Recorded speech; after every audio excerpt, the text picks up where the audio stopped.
Привет, друзья! Я сейчас нахожусь в Лос-Анджелесском аэропорту и направляюсь в Токио. До встречи в Японии! А это мой первый рассвет в стране восходящего солнца. Ну а с утра на метро и поезде мы отправились в сад Рикугиен в Токио.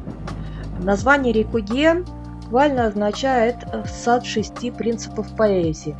Парк был основан в 1702 году самураем Янагисава Йосиясу, приближенным сёгуна Токугава Цунайоси. В саду есть два чайных домика, и их можно арендовывать для чайной церемонии. Вот сейчас там как раз кто-то проводит. Погода немножечко дождливая, и еще и выходные, народу никого, что не может не радовать. Ой, мне показалось, что вдалеке идут фламинго, но увеличила и пригляделась, и поняла, что нет, это японцы под зонтиком в кимоно. Сейчас мы видим большой пруд, центральный пруд, и он спроектирован по принципу Кэйюсики. Ой, кошмар, мне выговаривать, конечно, японские названия, это очень тяжко. В общем, Кэйюсики – это принцип прогулочного сада вокруг водоема. Сад нельзя посмотреть с одной точки, его нужно обходить по кругу, и с каждым шагом открывается совершенно новый вид. Нет двух одинаковых ракурсов. Да, и после дождя тут очень красиво. А еще в саду созданы 88 сцен из классической японской и китайской поэзии. Каждый уголок спроектирован так, чтобы напоминать о конкретном стихотворении. То есть это получается не просто красивый парк, а прям визуализация, интерпретация литературы. Большой пруд также символизирует море, а маленькие острова – легендарные места из той же японской литературы. И каждый поворот дорожки заранее продуман как живая картина такая. Вон тут даже маленькие водопадики и волшебное ощущение. А главное, никого. Это моя радость. Ну, потому что толп туристов обычно очень много. Вон вы видите, сад находится вообще-то прям в центре города и в очень плотной городской застройке. Но внутри почти совсем не слышно этого города. Поют птички, и тут очень-очень тихо.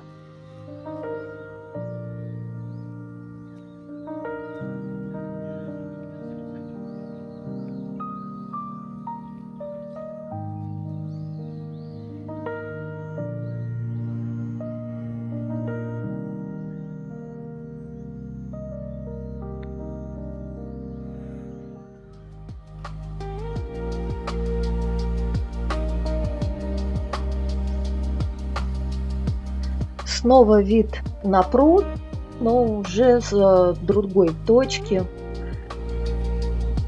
Красиво, умиротворяюще.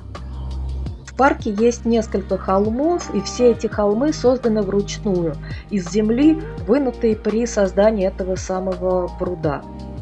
Самый большой холм символизирует гору Фудзи, и вот в нее я сейчас как раз и заползаю. Вид отсюда шикарный, панорамный и очень живописно. Почти весь сад можно осмотреть. А еще сад Рикугиен известен своей плакучей сакурой, которой больше 70 лет. Ну, сейчас я нахожусь в начале осени, и, конечно, цветения нету, еще и осень-то даже не настала, фактически лето. Но во время цветения этой сакуры говорят, что тут выстраиваются большие очереди посмотреть на эту сакуру. А еще Рикугиен – один из немногих парков в Токио, где есть ночная подсветка для цветущей сакуры и также для красных кленов. Сейчас начало осени и день, поэтому ничего этого нет. Но вообще сад сделан так, что он красив и хорош в любой сезон. Сад пережил великое землетрясение Канто 1923 года и бомбардировки Второй мировой войны. Он был серьезно поврежден, но аккуратно восстановлен.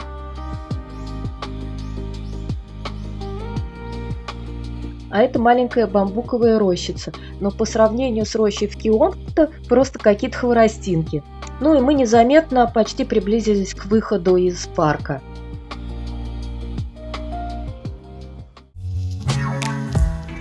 Мы переместились в другое место, к одному из старейших святилищ в Токио, к святилищу Недзо.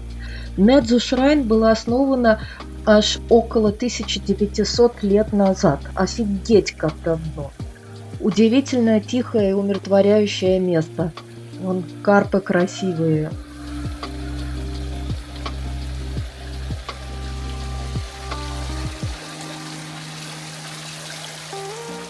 Ну, а сейчас я приближаюсь к одной из самых знаменитых особенностей святилища. Это извилистый туннель из тысяч ярко-красных ворот Тори, ведущих в гору к малому святилищу Атома Инари. Эти ворота напоминают уменьшенную версию Фусими Инари в Киото, где я тоже побывала и потом сделаю про это фильм. Но здесь гораздо меньше толп и гораздо проще делать фотки. Хотя, конечно, масштабы несравнимы. Но ощущения здесь тоже удивительные. Пробовали перевести надписи Google переводчиком на воротах, но они были достаточно просты и распространенно типа удачи, богатства там и всего такого подобного. Вот как раз начинаю пробежку по туннелю из ворот, немножко ускорил, чтобы не утомлять. Вообще все главные строения святилища были построены в 1706 году сёгуном Токугава Цунайоси и сохранились в первозданном виде. И это редчайший пример полностью сохранившегося комплекса периода Эдо, признанный очень важным культурным достоянием Японии. Главное здание выполнено в стиле вонген дзукури, то есть сложной композиции из нескольких соединенных павильонов. Сейчас вот после пробежки через ворота как раз к нему и подойду. Недзо Шрайн чудом избежала разрушений во время всех крупных катастроф: Великого пожара Мэйрэки 1657 года, землетрясения Канто 23 года и бомбардировок Второй мировой, про которую я уже успела рассказать в саду. Поэтому-то вся архитектура здесь подлинная, а не реконструкция. Но фотографировать и снимать на территории было нельзя, был знак. Я снимала только издалека и краем. Многие каменные фонари и элементы декора датируются 18-19 веками. Это не стилизация, а реальные исторические предметы. Само святилище посвящено Сусаноу, богу моря, штормов и защиты от бедствий. Поэтому Недзо Шрайн традиционно считается местом, куда приходят за защитой и удачей. И вот видим посетителей. В общем, в отличие от самых популярных святынь, сюда приходят жители района непосредственно помолиться или погулять, или просто побыть. Здесь реально нету ощущения музея или какого-то такого гипертуристического места.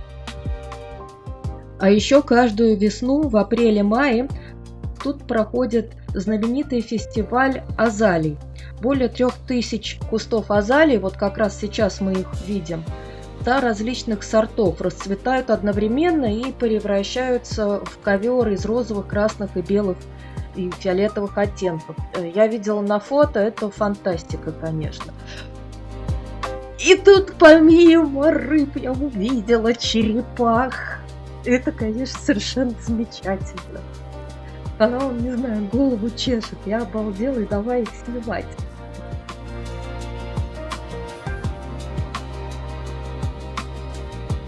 К рыбам как-то более привычно, а водяные черепахи совершенно замечательные. Снова начал накрапывать дождь.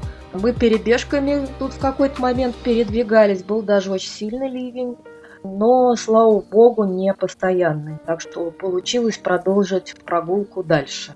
А еще говорят, что сам район вокруг святилища известен большим количеством уличных котов и кошек. Но вот мы уже вышли из святилища и чуть-чуть бродим вокруг. Кошек не заметила я особо, но захотелось свернуть в проулок и посмотреть, каков он Токио в узких улочках. Большие контрасты между древней частью, современной, и вот, пожалуйста, какие-то маленькие домики, жилые улицы. Я люблю так вот спонтанно сворачивать в закоулки.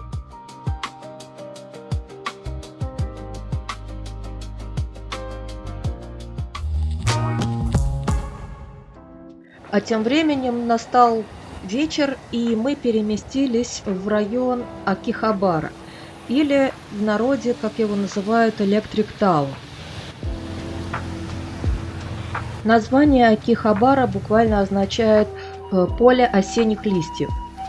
После спокойствия и зелени двух парков не просто оказаться в неоне и шуме скорых.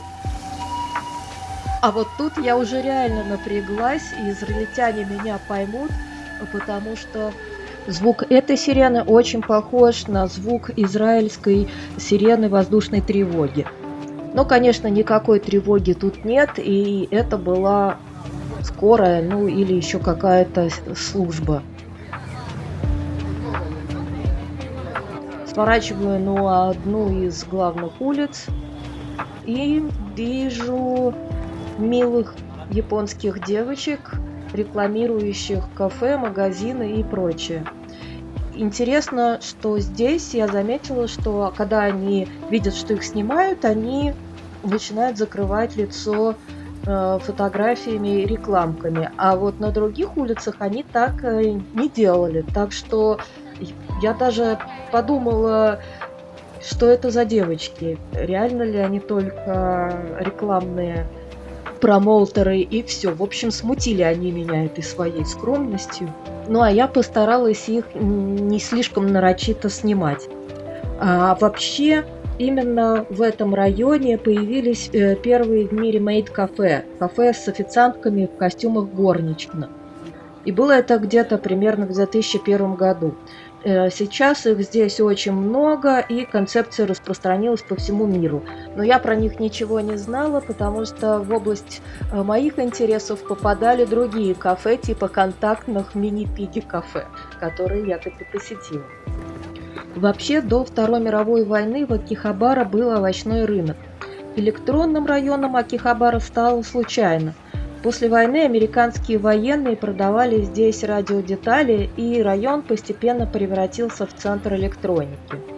И уже в 1950-60-х годах здесь продавали радио, телевизоры, первые компьютеры и бытовую технику. И тогда этот район был меккой технологий, а местом развлечений он уже стал потом. Ну и, пользуясь моментом, я тоже тут прибарахлилась и вовремя сообразив, что мне может не хватить места, и правильно сообразив, потому что мне его перестало хватать, купила здесь SSD-диск, чтобы скидывать ролики, потому что я же стала теперь в 4К снимать все дела. С 1990-х годов, с появлением видеоигр и аниме-магазинов, район Акихабара постепенно стал центром аниме и манго-культуры. Термин «отаку» фанат получил массовое распространение именно благодаря посетителям этого района. В общем, здесь адское количество манги, всяких фигурок и прочего-прочего. А еще тут есть здание в несколько этажей с автоматами с игрушками. Ей! И в такое мы как раз и зашли. У меня прекрасные воспоминания о детстве и о советских автоматах, которые вытаскивали календарики. И я, надо сказать, порядком себе натаскала их. На втором этаже снимать не разрешили, потому что там как-то плотно все сидели, а нельзя, чтобы лица попадали в камеру. Но вот где нету людей, снимать можно. В общем, мимимишность тут зашкаливает. Мне захотелось, конечно, тут же всего и сразу, несмотря на то, что многие мне даже и не то чтобы нравятся. И тут я увидела автомат с загадочной дурацкой розовой гадостью. Устоять не получилось, и мы стали пробовать в 2 руки вытащить. Угадайте, сколько попыток пришлось сделать, а? Я это сделала! Я это сделала! В общем, я преисполнилась абсолютным счастьем. Розовая гадость оказалась очень приятным на ощупь осьминогом-кошелечком, который, самое смешное, что невероятно, мне пригодился в Японии. Потому что тут много где используют монетки. Например, некоторые камеры хранения вещей принимают только железные монеты. Автоматов по размену купюр на монеты тоже везде много. Вообще в Японии дофига этих автоматов и по продаже напитков, и вот с игрушками, и каких только нету. И с едой тоже. Ну, в общем, монетки в ходу, и из кошелька этого розового было их удобно извлекать.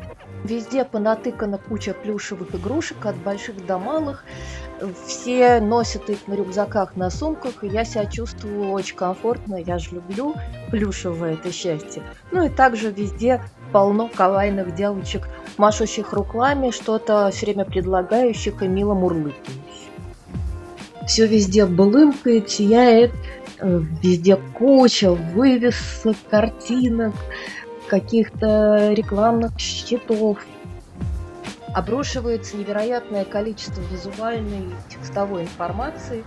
Да, и поезда, которые ездят на уровне, там, не знаю какого, 5-го этажа. Тоже очень непривычно.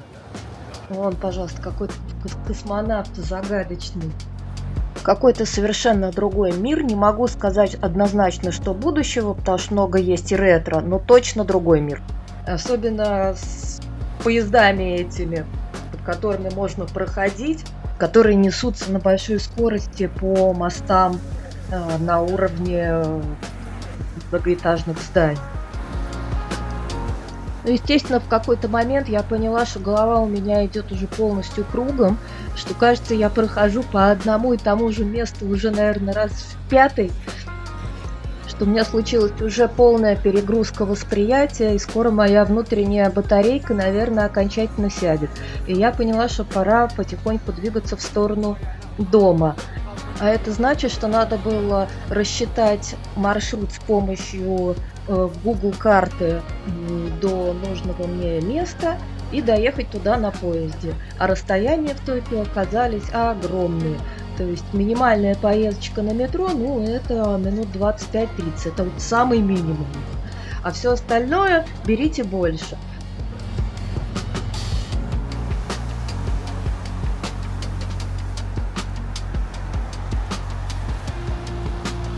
Походу тут какая-то веселая экскурсия на мини-карах.